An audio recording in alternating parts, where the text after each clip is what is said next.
여러분, 오늘 이 밤에 참 잘 나오셨습니다.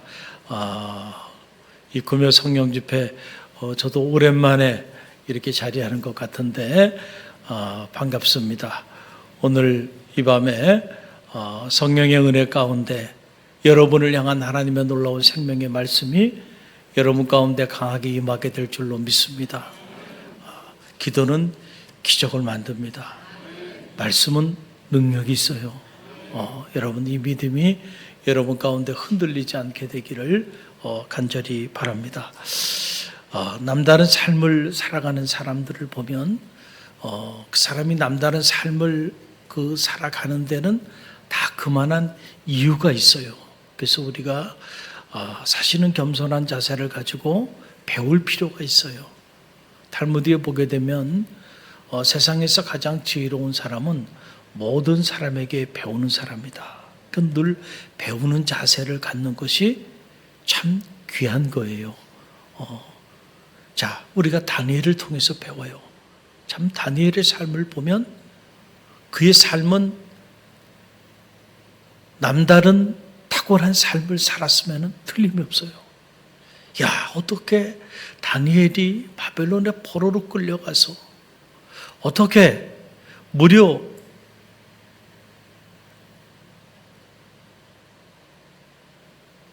네 왕을 거치면서 느부갓네살 왕 때에 바벨론에 끌려갔어요. 그 다음 왕이 벨사살 왕이고 그 다음에 메대 제국이 들어오면서 다리오 왕 시대를 맞이하게 되고 그 다음에 고레스 왕 시대를 맞이하게 되는데 이 네 왕을 거치면서도요, 다니엘의 삶은 무너지질 않아요. 그리고 마지막 순간까지 정기하게 쓰임받습니다. 야, 이게 쉬운 일이 아닌데 저는 이런 다니엘의 삶을 형통한 삶이다 이렇게 보는 거예요. 형통한 삶. 그의 삶에 고난이 없었다는 얘기가 아니에요. 수없이 많은 고난도 있었고 또 말할 수 없는 위기도 있었지만은 그러나 그런 것들이 그의 삶을 무너뜨리지 못했다는 거예요. 할렐루야. 그래서 하나님이 그를 통하여 이루고자 하시는 그 모든 뜻들을 그는 능히 이루었던 그런 존귀한 삶을 살았던 인물, 그런 형통한 삶을 살았던 인물이 누구냐면 다니엘이에요. 그럼 다니엘이 이런 남다른 삶을 살게 된 데에는 그만한 이유가 있지 않겠는가? 그 이유가 뭘까? 여러분, 성경을 묵상하고 또 묵상해 보면 결국 하나의 결론에 우리가 도달하게 되는데 그것은 다른 것이 아니에요. 다니엘은 기도의 사람이었다는 거예요. 한번 따라해. 기도의 사람. 다니엘은 기도의 사람이었다는 거예요. 그 다니엘의 기도, 어떤 기도였어요? 이미 우리가 묵상했어요. 첫째, 다니엘의 기도는 뜻을 정한 기도. 다시 말하면 뜻을 정한 기도의 사람. 그게 누구냐? 다니엘이었다는 거예요. 10대에 바벨론으로 포로로 끌려왔어요. 당시 바벨론 제국은 세계 최고의 제국이었습니다.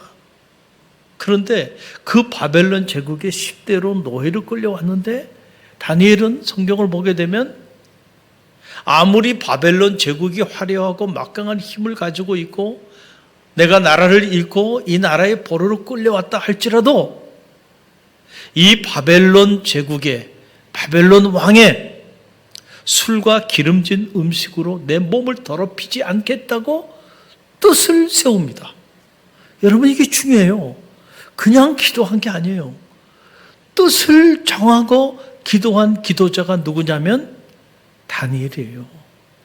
저는 여러분이 믿음의 길을 걸어가면서 뜻을 정하고 기도하는 기도자가 되기를 간절히 바랍니다.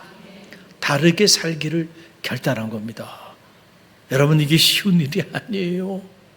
또 하나, 다니엘은 어떤 기도자였냐면은 꾸준한 기도자였다. 이게 무슨 말이냐면 그냥 위기가 왔을 때 기도하고 위기가 지나가면 또 기도하지 않고 뭐 이런 사람이 아니에요.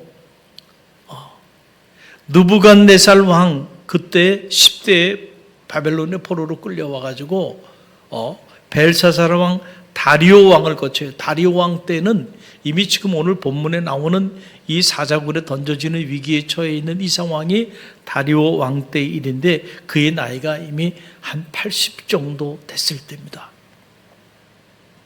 10대부터 80이 된 그 나이에도요, 그는 변함없는 기도자였다는 거예요. 사자굴 속에 던져지는 위기 가운데 그가 던져지게 돼요. 그런데 그 상황에서도 성경을 보니까 전에 하던 대로 하루에 3번씩 예루살렘을 향하여 하나님 앞에 기도했다는 거예요. 할렐루야. 여러분, 이게 쉬운 일이 아니에요. 위기가 닥쳤습니다. 다리오 왕 외에 다른 사람에나 다른 무엇에 도움을 청하거나 기도하는 자들은 사자굴 속에 집어넣겠다고 하는 그러한 어명이 나뉘어졌어요. 그런데 그 상황 속에서도요, 전에 하던 대로 다니엘은 뭐 했다고요? 하루에 3번씩 무릎을 꿇고 하나님께 기도했다는 거예요. 그러니까 다니엘의 기도는 그냥 간헐적인 이런 기도가 아니었다라고 하는 그런 사실이에요. 꾸준히 기도한 거예요. 위기가 올 때도 기도하고 평안할 때도 기도하고. 또 오늘 다니엘을 통해서 배웁니다. 다니엘은 어떤 기도자였느냐면, 한마디로 말씀드리면 그는 감사의 기도자였다는 거예요. 한번 따라해보세요. 감사의 기도자. 여러분, 이게 중요해요. 다니엘의 기도가 어떤 기도였다고요? 첫째는 뜻을 정한 기도, 두 번째는 꾸준한 기도, 그리고 세 번째는 감사의 기도. 오늘 이 감사의 기도에 관한 말씀을 저와 여러분이 잠시 묵상하기를 원합니다. 자, 보세요. 오늘 본문 말씀 안으로 우리가 들어가 봅니다. 함께 묵상합니다. 다니엘이 이 조서에 왕의 도장이 찍힌 것을 알고도 자기 집에 돌아가서는 윗방에 올라가 예루살렘으로 향하는 창문을 열고 전과 같이 하루 3번씩 무릎을 꿇고 기도하며 그의 하나님께 어떻게 하였더라? 감사하였더라. 이렇게 기록하고 있어요. 여러분, 이런 기도는요, 아무나 할 수 있는 기도가 아니에요. 저는 이 말씀을 묵상하면서 새롭게 제 안에 도전으로 다가오는 깨달음은 그거예요. 우리가 기도, 그러면은 그냥 기도하면 되지. 여러분이 기도를 쉽게 생각하는 분들이 있을 수 있어요. 그러나 언뜻 보면 기도가 쉬운 것처럼 보이기도 해요. 그러나 사실은 정말로 하나님이 기뻐하는 그런 기도자가 되는 일은요, 결코 쉬운 일은 아니에요. 그렇죠? 여러분, 지금 이런 상황에서 하나님 앞에 감사하며 기도하는 일 쉬운 일이에요? 절대로 쉬운 일이 아닙니다. 그래서 하늘문을 여는 기도, 하나님이 정말로 기뻐하시는 그런 기도자가 되기 위해서는요, 어떻게 보면 우리가 평생을 기도를 배워야 할 거야. 평생을 하나님이 기뻐하는 그런 기도자가 되기 위하여 우리는 훈련받아야 될 겁니다. 그래서 기도학교들이 있는 거예요. 기도가 그렇게 간단한 게 아니에요.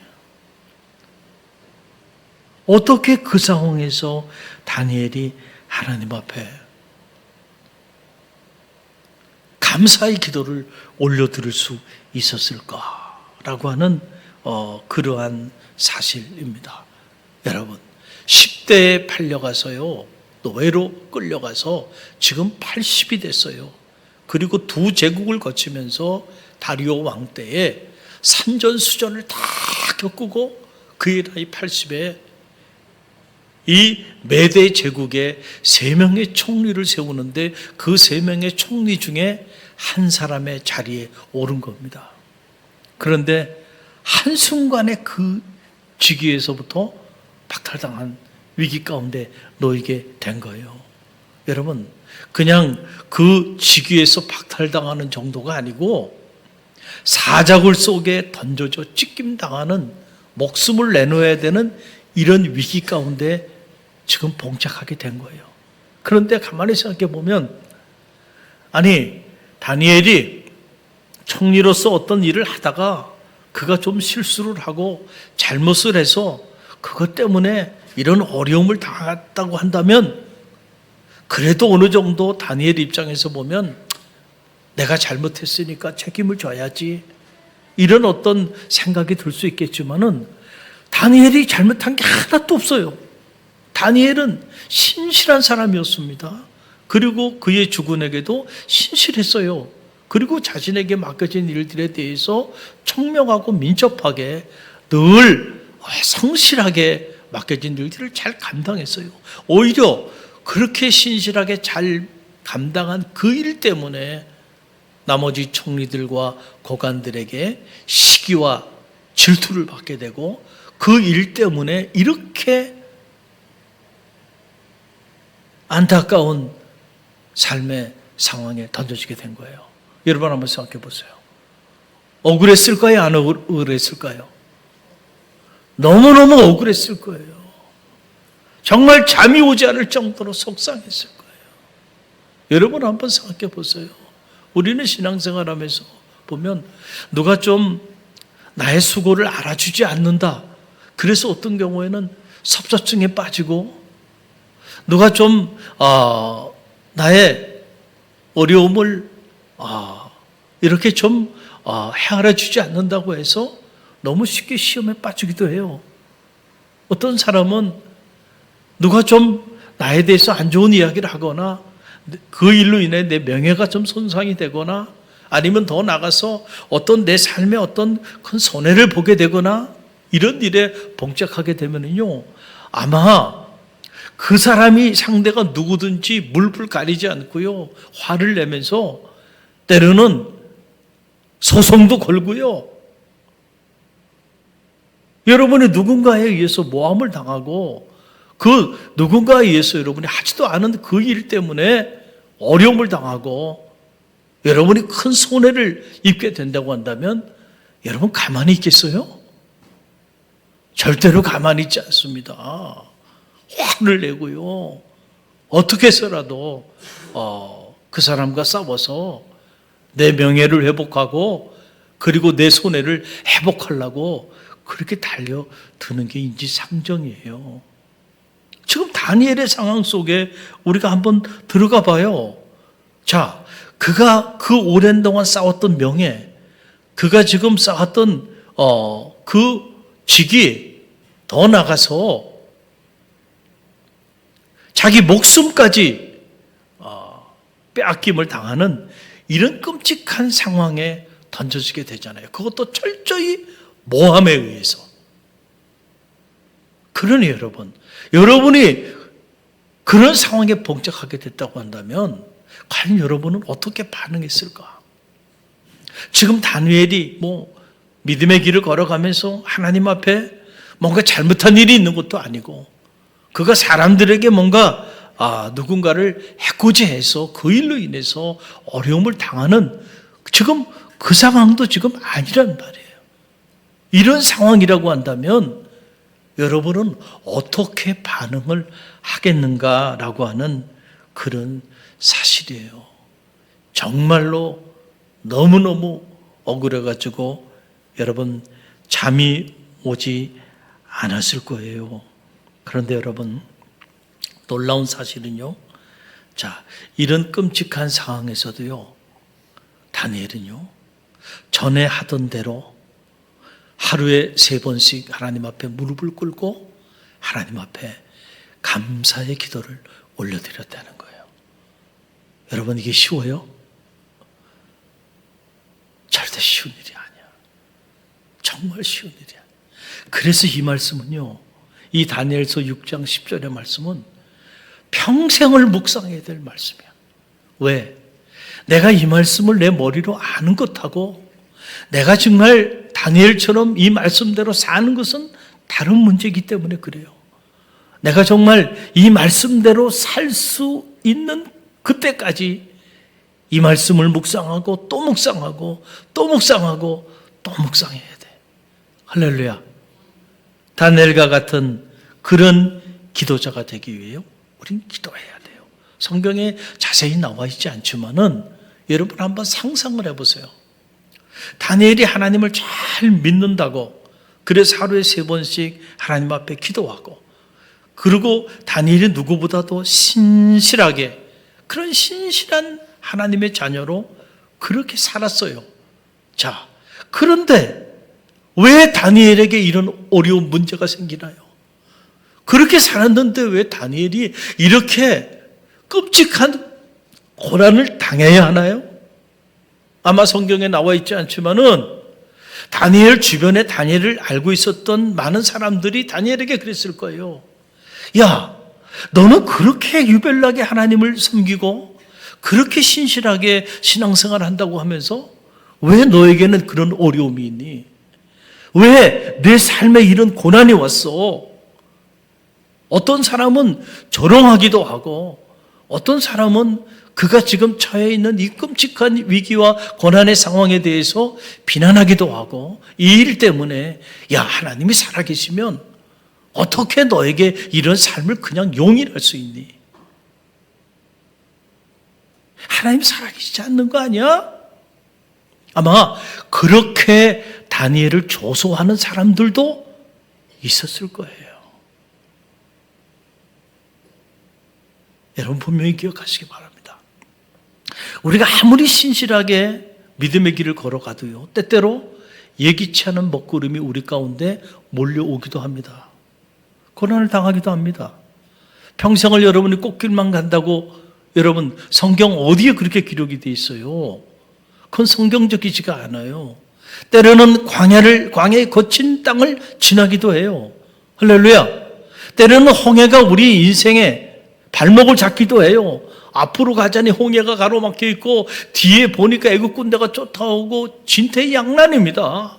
아니, 하나님의 말씀을 듣고 하나님께서 출애굽하도록 인도하여 주셔서 우리가 430년의 삶을 청산하고 믿음으로 결단하고 나갔는데 어떻게 그렇게 나간 삶의 그 자리가 홍해 앞이냔 말이에요. 말이 돼요, 안 돼요? 말이 안 되잖아요.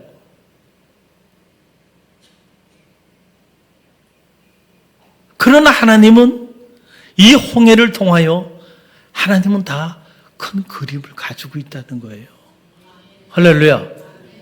때로는 우리가 범람하는 요단강 앞에 서기도 하고, 때로는 우리가 감당할 수 없는 여리고성이 우리 인생을, 우리의 앞길을 가로막을 수도 있어요. 아니, 하나님 말씀대로 순종하며 나갔는데 왜 여리고성이라고 하는 그 거대한 삶의 문제가 내 인생을 가로막니?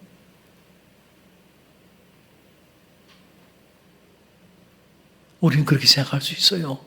믿음이 없는 사람들은 그렇게 우리의 삶을 조소할 수도 있어요. 조롱할 수도 있어요. 그러나 흔들리지 마시길 바랍니다. 홍해를 통해서 하나님은 세일을 향하십니다. 범람하는 요단강을 통해서도 세일을 향하시고, 여리고성을 향해서도 하나님은 놀라운 당신의 일을 계획하고 있다는 사실을 여러분 꼭 믿으시길 바랍니다.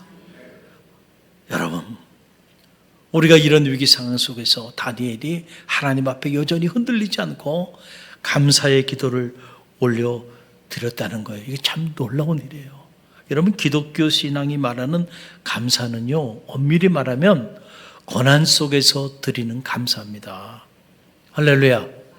어디서 드리는 감사라고요? 고난 속에서 드리는 감사예요. 그럼 믿지 않는 사람들도요, 감사하며 삽니다. 어떤 경우 보면은 신앙생활 하지 않는 사람들이 작은 일에도요 더 크게 감사하는 모습을 봐요. 자기 삶에 좋은 일들이 일어나는데, 야, 내가 한턱 쏠게. 보면 크게들 쏴요. 할렐루야. 근데 믿음의 길을 걸어가는 우리들은 때때로 좋은 일이 일어났는데도 크게 안 쏘고 살아가는 경우들이 있어. 더 잘 쏩니다. 2차, 3차도 가고요. 그런데 그들의 한계는 뭐냐면, 안 좋은 일이 있거나 고난이 닥쳐오면 언제 그랬다는 듯이 한순간에 그들의 그 감사와 기쁨이 실종되고 마는 거예요. 그러나 우리 신앙인들은 달라요. 그렇죠? 하나님의 말씀은 우리에게 무엇을 가르쳐 주고 있어요? 고난 속에서도 감사하라는 거예요. 할렐루야. 여러분, 우리가 믿음의 길을 걸어가다 보면 때때로 사업을 하다가도 사업이 잘 될 때도 있지만은 그러나 이런저런 어려움 때문에 사업이 어려울 때가 있어요. 그래서 때로는 파산할 때도 있습니다. 그러나 사업이 내 뜻대로 되지 않은 그런 때에도 감사하라는 거예요. 할렐루야. 세상 사람들은 이해할 수 없어요. 건강하게 살다가 어느 날 예기치 않은 큰 질병으로 고통당할 수도 있어요. 그러나 그 질병의 고통 속에서도 감사. 아멘이 안 나오시네. 자녀를 키우다 보면 자녀가 우리 마음대로 안 돼요. 어떨 때 어릴 때는 자녀가 대통령도 되고 영부인도 되고 다 될 것 같아요. 그리고 부모 말이라면 다 듣죠. 그러나 그 아이들이 이제 커봐요. 점점 커봐요. 자기의 우주가 생기고 자기의 세계가 생기고 자기의 가치관이 생기기 시작하면 그때부터요 아웃 오브 컨트롤이 되는 거예요. 자녀 부모 뜻대로 안 됩니다. 그래서 자녀 문제 때문에 어려움을 당하는 이들이 많은 거예요. 그러나 그 자녀 문제 때문에 어려움 가운데 있는 그 상황 속에서도 하나님에 대하여 어떻게 하라는 거예요? 감사하라는 거예요. 할렐루야. 여러분, 세상 사람들은 이해하지 못하는 감사입니다. 그래서 범사에 감사하라. 이는 예수 그리스도 안에서 너희를 향한 하나님의 뜻이라. 이거 엄청난 말씀 아닙니까? 범사. 내가 기쁜 일이 있고 좋은 일이 있고 내가 어떤 계획 같은 일들이 척척 내 뜻대로 이루어질 때만 감사하라는 게 아니에요. 오랜 동안 열망했어요. 그래서 그것을 위해서 기도하고 몸부림쳤는데 그 일이 안 됐어요. 그때도 감사하라는 거예요. 그게 진짜 감사예요. 그게 spiritual thanksgiving, 영적인 감사. 할렐루야. 우리 성도들이 말하는 감사는 바로 그런 감사, 이런 감사를 우리가 초월적 감사라고 말하죠. 지금 다니엘이 사자굴 속에 던져지는 이 억울한 상황 속에서도 하나님 앞에 뭐 했다는 거예요? 감사. 저는 이런 생각을 해요. 아니 도대체 무엇을 감사했을까? 그 상황에서. 하나님 어떻게 이럴 수 있어요? 제가 지금까지 10대에 이 바벨론의 포로로 끌려와서 지금까지 이 느부갓네살 왕을 거치고 벨사살 왕을 거치고 다리오 왕, 지금 나이 80이 돼서도 한 번도 내가 하나님 앞에 범죄하지 않고 뜻을 정하여 이렇게 하루에 3번씩 신실하게 하나님 앞에 기도하며 살아왔는데 결국 내 삶의 결산이 이겁니까? 이렇게 제가 비참하게 하나님을 알지 못하는 사람들에게 모함을 당하고 이렇게 짓밟힘 당하고 결국 송두리째 내 인생이 저 사자굴 속에 찢김 당하는 이렇게 비참하게 이렇게 무너지는 겁니까? 하나님 어떻게 이런 삶을 용인하십니까? 자, 이런 마음이 안 들겠어요? 충분히 들 수 있죠. 그런데 도대체 하나님 앞에 무엇을 감사했을까? 라고 하는 그런 사실이에요. 그러면서 제 안에 드는 생각이 그렇구나. 다시 한번 드는 생각이 감사는 믿음의 열매구나. 감사는 뭐라고요? 믿음의 열매요. 그러니까 그 말도 되지 않는 그 상황조차도 믿음의 눈을 가지고 나아가면 그 상황 속에서도 감사할 수 있는 거예요. 어찌하랴 하나님이 이 위기를 통해서 하나님의 새로운 큰 일을 행하실지. 믿음이 있는 사람은 홍해 앞에서도 감사합니다. 믿음이 있는 사람은 거친 땅 광야를 지나면서도 감사합니다. 믿음이 있는 사람은 범람하는 요단강 앞에서도 감사합니다. 믿음이 있는 사람은 거대한 여리고성 앞에서도 무너지지 않고요. 감사해요. 그러나 믿음이 없으면요, 불평과 원망이에요. 그래서 12명의 정탐꾼 중에 10명은 여리고성 앞에서 무너진 겁니다. 이제 우리는 다 죽었단 말이야. 우리는 메뚜기 같은 존재다. 저들 앞에서. 그래서 불평하고 원망한 거예요. 그러나 여호수아와 갈렙은 그들과 마음이 달랐다는 거예요. 마음의 생각이 달랐어요. 왜냐하면 그들은 God's perspective, 하나님의 시선, 하나님의 눈을 가졌어요. 그들에게는 하나님에 대한 믿음이 있었어요. 하나님이 우리와 함께 하시니 우리가 능히 그 땅을 취하리다. 그들은 우리의 밥이다. 믿음으로 반응하며 나가니까 여리고성 앞에서도요, 감사하며 나가잖아요. 희망을 품고 나가잖아요. 꿈을 가지고 나가잖아요. 그러니까 감사는요, 믿음의 열매인 거야. 그러니까 아무나 감사할 수 있는 게 아니에요. 아무나 이 상황 속에서 감사의 기도를 하나님 앞에 올려드릴 수 있는 것이 아니에요. 실제로 살아있는 믿음, 그 작동하는 믿음, 그 위기 속에서도 멈춰있지 않고 작동하는 그 믿음을 가진 사람만이 그 위기 속에서도 감사할 수 있어요.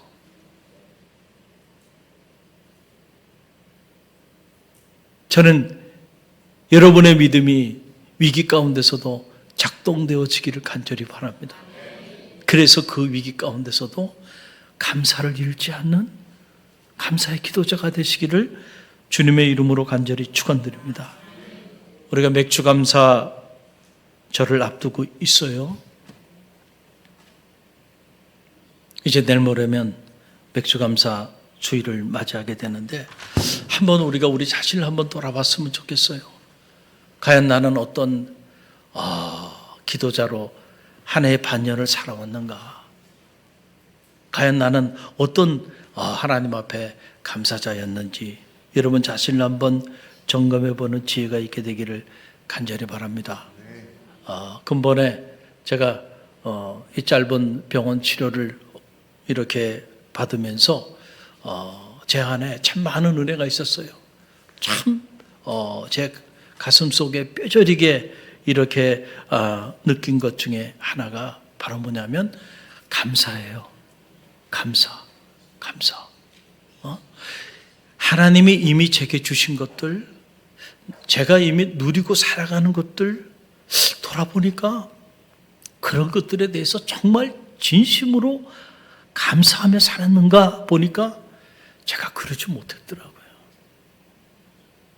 엊그제 몸이 좀 이렇게 회복이 잘 되어 가는 것 같아서 한 3주를 병원에 한 2주 있었고 집에 한 일주일 이상 이렇게 있다 보니까 몸도 몸이지만 정서적으로 미칠 것 같더라고요. 너무너무 답답한 거예요. 너무너무 답답한 거예요. 그래가지고 한번 용기를 내보자. 그래가지고 우리 집사람하고 용기를 내서 요 근처에 바람을 쐬러 낮에 한번 이렇게 나가서 커피숍을 한번 갔어요. 커피숍 가니까 참 그 커피 향을 이렇게 커피숍에 들어가면서 그 냄새를 딱 맡는데요. 살 것 같더라고. 그리고 뭐 이런 자리에서 제가 이렇게 말씀드리기가 좀 그렇지만 제가 물을 많이 지금 마셔요. 그러다 보니까 화장실을 자주 가는데 그래서 이제 화장실에 이렇게 가서 제 안에 저도 모르는 사이에 하나님 감사합니다. 그 말이 나오더라고요. 이렇게 자유롭게 이렇게 소대변을 놓을 수 있다고 하는 게 이게 얼마나 감사한 일인지 제가 나이 60이 돼서 깨달은 거예요. 사실 저는 이거 너무나도 당연한 일이기 때문에 제가 이렇게 하나님 감사합니다. 화장실에서 이런 고백을 제 생에 한 번도 한 적이 없어요. 이번에 처음으로 했습니다. 나이 60이 돼서 철이 드는 거예요. 평생 하나님이 제게 주신 것인데 그냥 그동안엔 모든 게 다 당연한 거야. 그런데 이번에 어려움을 겪으면서 보니까 그게 당연한 게 아니야. 그게 당연한 게 아니야.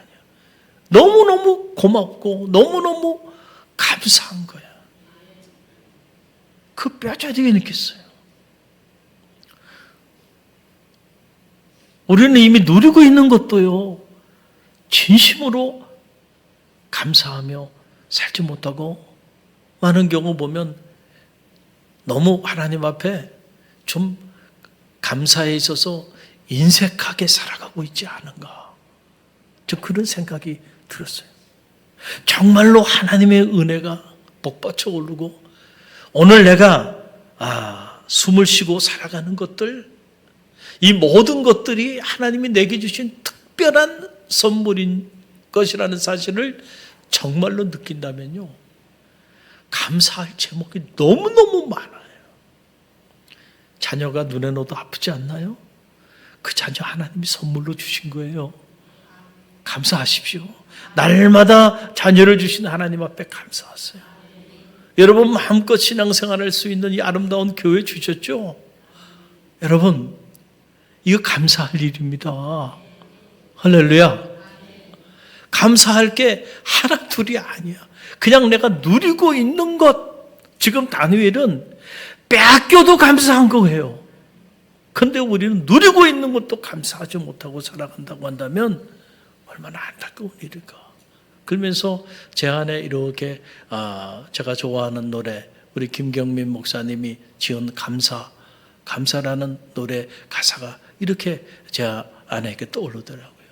오늘 숨을 쉬는 거 뭐예요? 감사. 내 뜻대로 안 돼도 감사. 할렐루야. 내게 고난을 주시는 것 감사. 이 고난을 통하여 주 뜻 알게 하시니 감사. 할렐루야. 모든 것 감사. 할렐루야. 저는 이 감사가 여러분 가운데 가득 흘러 넘치게 되기를 간절히 바랍니다. 감사가 능력이 있어요. 여러분 보세요. 다니엘이 그 상황에서, 그 말도 되지 않는 상황에서 하나님 앞에 감사의 기도를 올리니까요, 위기가 기회가 됐죠. 고난이 축복이 됐죠.